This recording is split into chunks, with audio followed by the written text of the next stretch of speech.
I'm Andrew Falzone. Thanks for joining us for this CUNY special report on the effects of climate change in New York City. Here in New York City, we're used to being the center of things, the center of finance, theater, culture. But here at Jacob Riis Park in Queens, the ocean view behind me is a reminder that we're surrounded by water, essential to life, but possibly the epicenter of an environmental nightmare. Research shows our ocean currents are shifting. We're facing global sea level rise, which means more coastal flooding, storm surges, erosion, and property damage. As our temperatures rise, rainfall increases, so we're being hit with more floods and droughts. In this climate change report, we'll examine all of these issues, as well as look at the biggest threats facing our local communities. To begin our program, Lisa Beth Kovitz asked New Yorkers what they worry about most.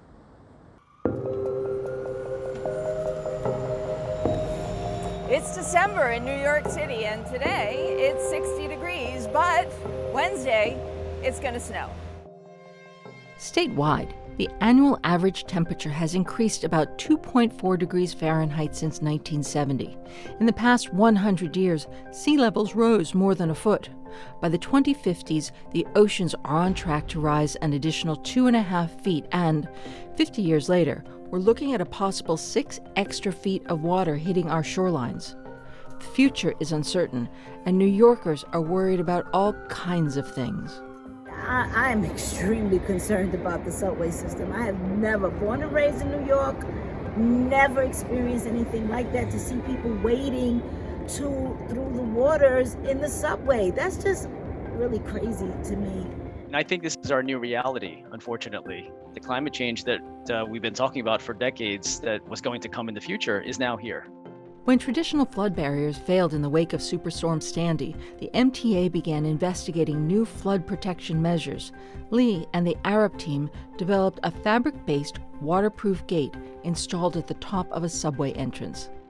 We needed to make sure that whatever solution we retrofitted within the subway station would not impact anything else around it, like the streets and the sidewalks. So we came up with a solution that was lightweight so that nothing would crumble, that transit operators would be able to deploy it quickly. And we worked with a technology manufacturer called ILC Dover, who has previously developed a fabric for NASA for astronauts up in space.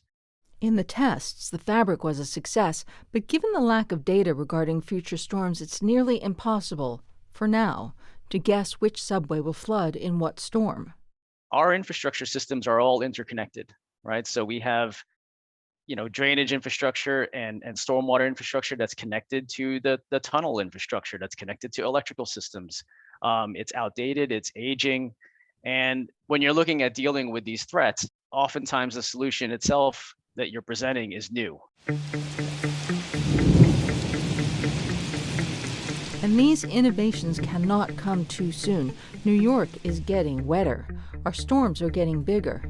In fact, on September 1st of this year, just the remnants of Hurricane Ida dropped 3.15 inches of rain in 1 hour, smashing the record set 11 days earlier from Hurricane Henri, and possibly the biggest climate change question on the minds of New Yorkers today. Is New York City going to be a good place for me to raise my kid and my kids to raise their kids? I don't know.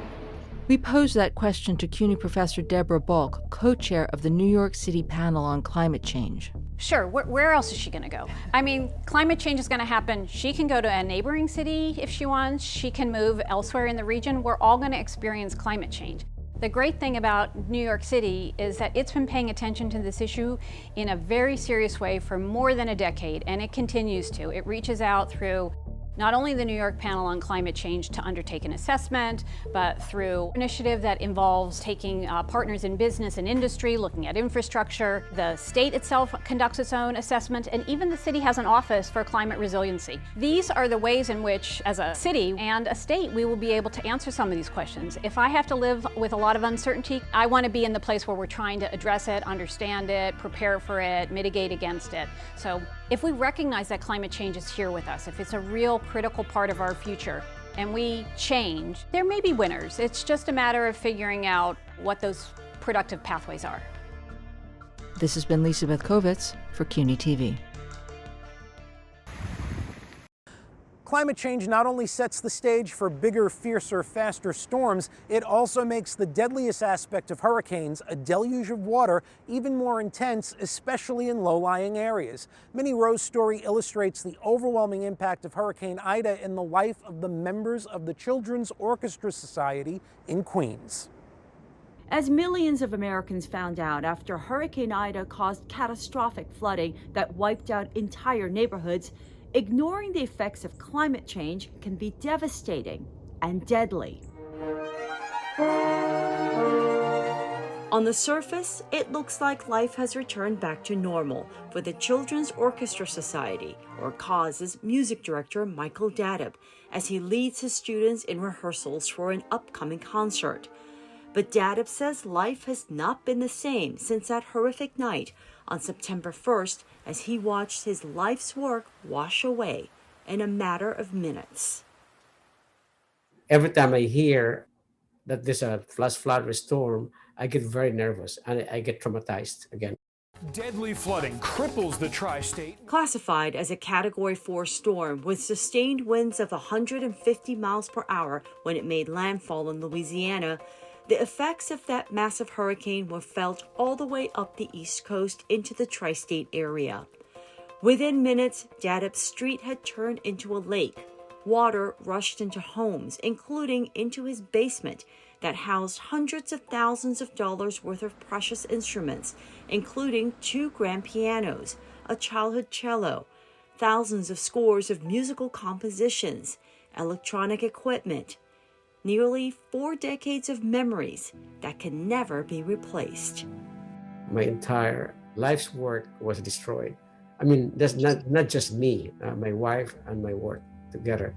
It was completely destroyed, and the documents that we used for the children were unrecoverable. So this was tough. Here we're teaching music, and we are trying to give them a better hope of the future. But then with this horrible events about the climate change, what kind of future do they have? And I kind of become sad about that. For Dadap and millions of others, Hurricane Ida was a classic example of how climate change hits home. Scientists say for each degree Celsius that the air heats up, it holds 7% more moisture. This leads to exponentially heavier precipitation during storms, and it's only made worse by human-caused warming.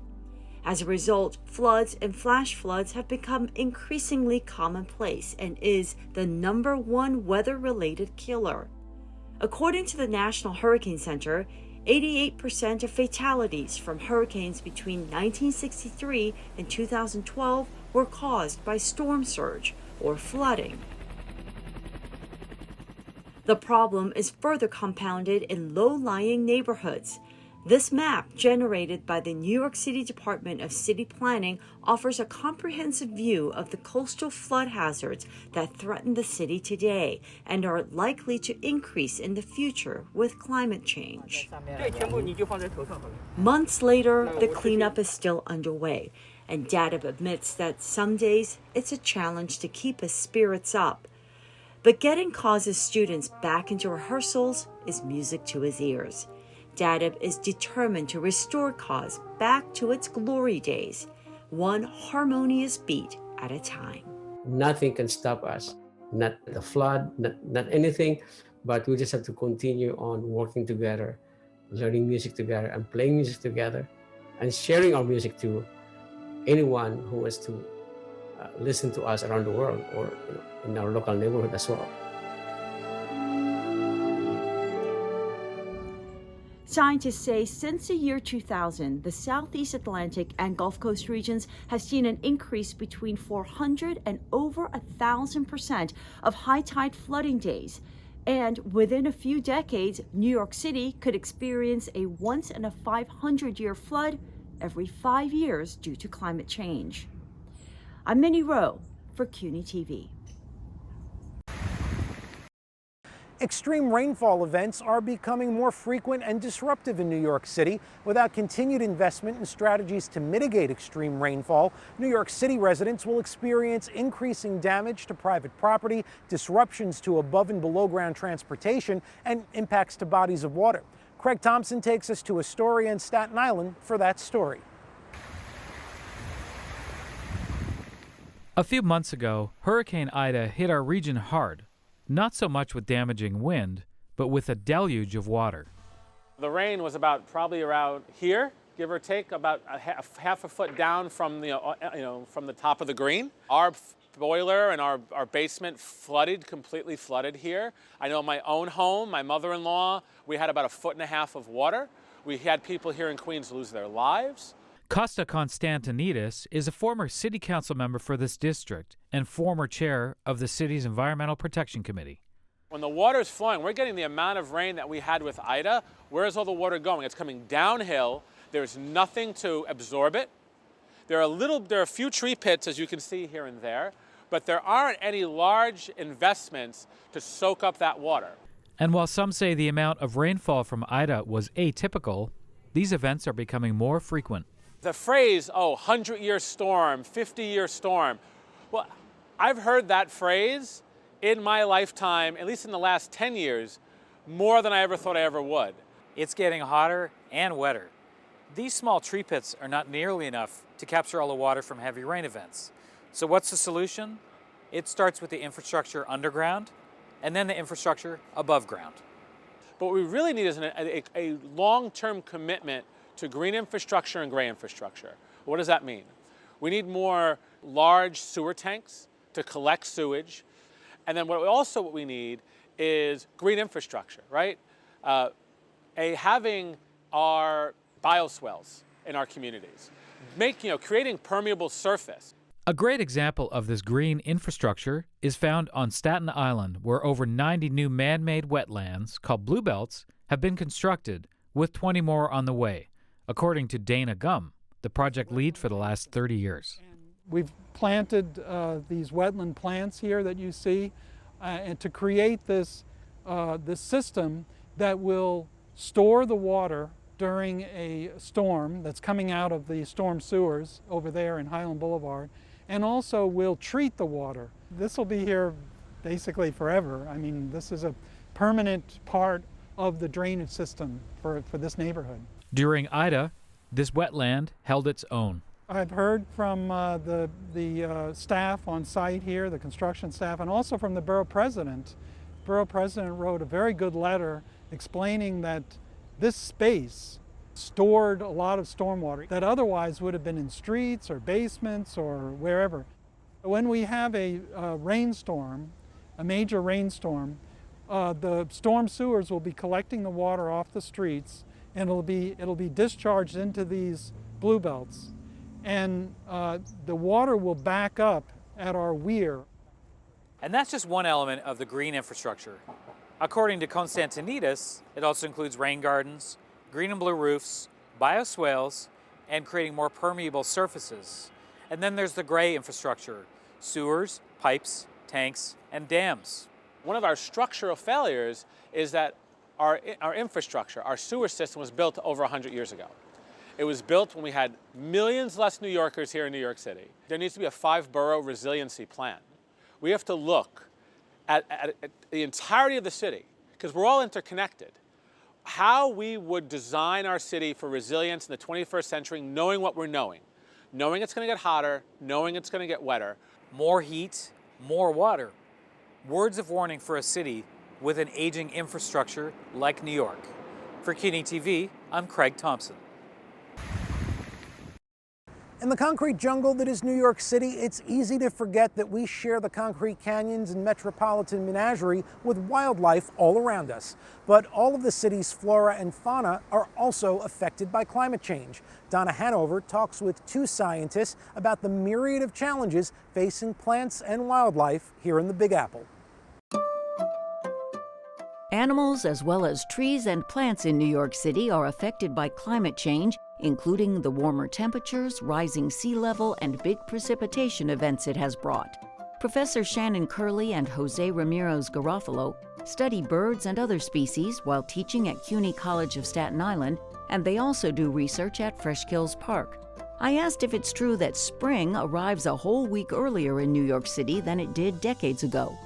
We're seeing earlier leaf out, so that's happening because the plants essentially think it's later in the season because it's warmer. So they're leafing out, they're blooming earlier. Think about a migratory bird that doesn't know exactly what's happening in New York City. It's coming from maybe Central or South America. If things are leafing out before they realize it, they might miss those opportunities for food resources. If they're missing that peak of a particular insect or bug that they use as a food resource, then unfortunately for them, they may not be able to acquire enough of these resources to successfully breed over the seasons. In addition to warming, other aspects of climate change are a problem, reducing beach space that some birds need for breeding. I think our shorebirds are imperiled. Which bird species are really the ones most at risk right now? So piping plover, American oystercatcher, black skimmer, and a lot of our tern species, common tern, Foster's tern, least tern, are all affected by it as well. They rely on this habitat to breed. They can only breed in these habitats. We're also seeing new insects. This includes species coming in from the south, like the American bird grasshopper, which we actually found breeding on Staten Island in 2020 and into 2021. And why is that a problem? So it could potentially be a problem. In Florida, they're associated with a lot of crop damage, so that obviously can be a bad thing for agriculture, and it would be very pricey to control them. This is something that we have to consider in the long term. Changes in animal life can also affect our health. For example, in New York City, for the last 20 years, we've had a problem with West Nile virus because there have been more mosquitoes. Now there's a public health concern brewing because warming is bringing in the Gulf Coast tick. This is a species that historically was distributed along the Gulf Coast of the United States and has over the last 50 years moved north as climate has warmed. And they're coming in via dispersal by birds as well as mammals like deer.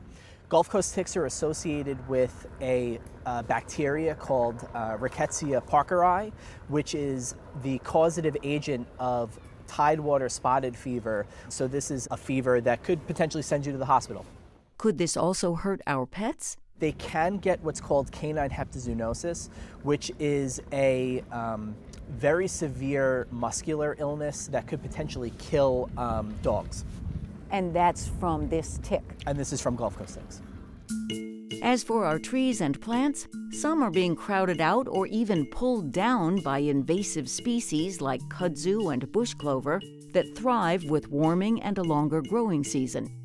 What can we do about the climate change affecting New York City's plant and animal life? Of course, reducing carbon footprint is always good. You know, if you want to drive a Prius, that's great. But to truly get to where we need to be on climate change, it needs to be a broad scale change, not just local scale changes. So we get to that point by getting cars off of the road, putting more people on bikes, as well as mass transit options like the subway and electric buses. More green space can also help save our animals and habitats. What it does is it gives more surface area to increase what's called evapotranspiration. It's a cooling effect that kind of mitigates the effects that we would see under climate change. So the more green space, the better. Green space is helpful, yes. I'm Donna Hanover for CUNY TV.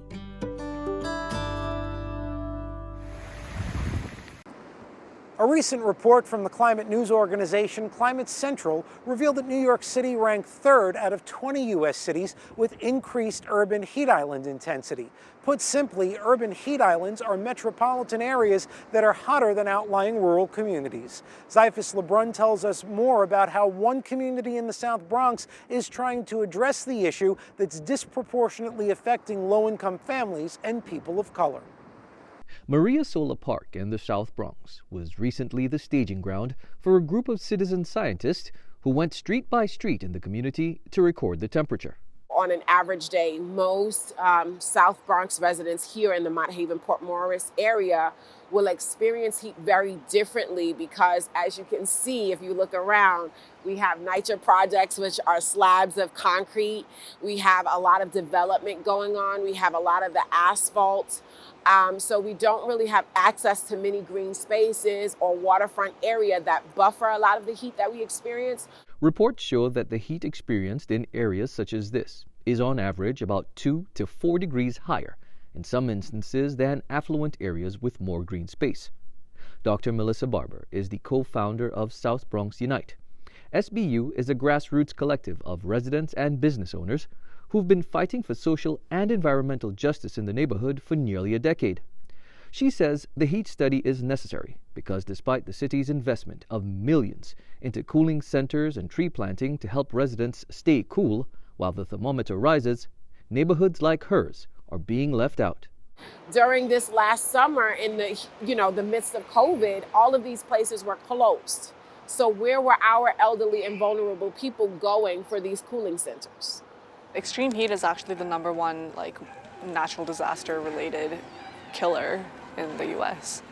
It's not tornadoes, it's not hurricanes, it's heat. That's Dr. Liv Yoon. Dr. Yoon is a sociologist from Columbia University's Earth Institute who's been studying climate change's effects on communities of color.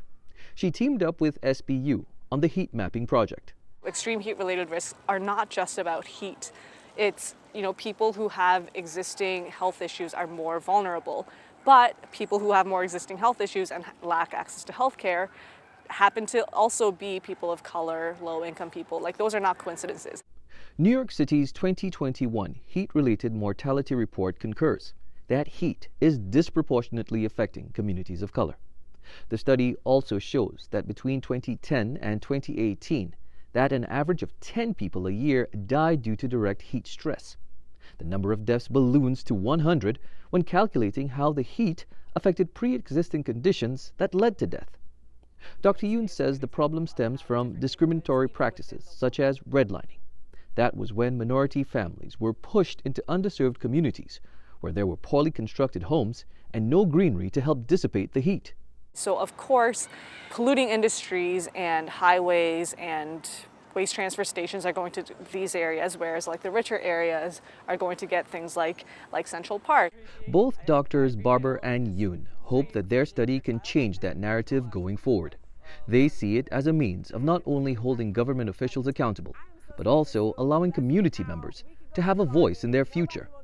When people begin to make decisions about what comes into a community, from a community garden to a park, why is it that the community is not at that table creating the designs or saying what it is that's necessary or needed, right? Because for too long, we've been experiencing top-down decision-making and somebody saying, here, this is what you need. And then when they implement what they think we need, it's not what we need at all, and it doesn't help. Reporting for CUNY TV, I'm Zyphus Lubra.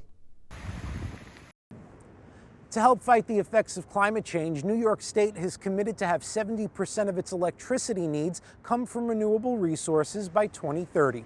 One example is solar power. But here in the New York metro area, we're moving beyond solar-paneled roofs into more advanced tech. I had a chance to talk with some experts who are helping make New York City greener and cleaner by using geothermal heat and offshore wind.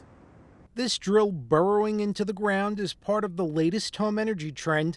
And no, it's not looking for oil or fracking. Instead, it's cutting through the earth as part of the installation of a geothermal system. Con Ed's Mark Brescia explains. Geothermal is a way to heat and cool your home and provide some warm water as well by using the constant temperature of the earth, a little bit below the surface. While there are different types of geothermal systems, they all work on the same basic principles. The technology takes advantage of the 55-degree constant temperature just beneath the surface of the Earth. To harness this temperature, a hole is drilled a short distance from a building and filled with a loop of pipe. Running through those pipes is a water-based fluid that absorbs heat. In winter, that heat is amplified using a compression cycle and distributed through the building's ducts. In summer, it works in reverse, dispersing heat from the building back into the ground. These systems run completely on electricity, so that is great because it's fossil fuel free. and has, no on-site emissions at your home. And if your home already happens to have solar panels installed, that means your geothermal system could be entirely powered by fossil-free energy. The perfect pairing. I mean, it doesn't get any better than that, to be powered by solar from your own rooftop to operate your whole home heating and cooling system is a great way to get there. While installation of a geothermal system can be costly, there are government-backed incentives offered through utility companies for those who want to get one step closer to fossil-free. Which really brings the cost to convert way down. And then after those incentives, on top of that, there's a 26% federal tax credit.